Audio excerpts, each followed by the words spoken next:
بسم اللہ الرحمن الرحیم۔ جیسا کہ سوال کیا جاتا ہے کہ کیا اعضائے وضو دھوتے ہوئے یعنی وضو کرتے ہوئے صابن استعمال کیا جا سکتا ہے؟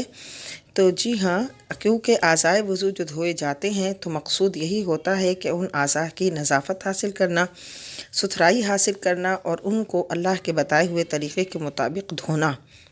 جیسا کہ قرآن میں کہا گیا،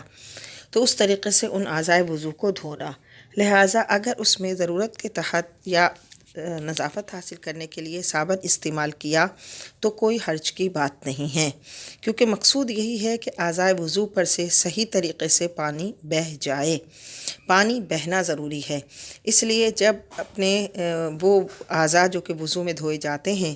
ان کو دھوئے تو اس بات کا خاص خیال رکھے کہ ہاتھ دھوتے ہوئے کوہنیوں پر سے صحیح سے پانی بہہ جائے، اور چہرہ دھوتے ہوئے چہرے کے ہر حصے پر سے پانی بہہ جائے،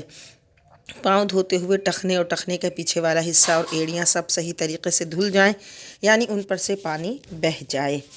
اور اسی طرح سر کا مسح بھی صحیح طریقے سے کرے، کلی صحیح کرے کہ حلق کی جڑ تک پانی پہنچائے، ناک کی نرم ہڈی تک پانی پہنچائے،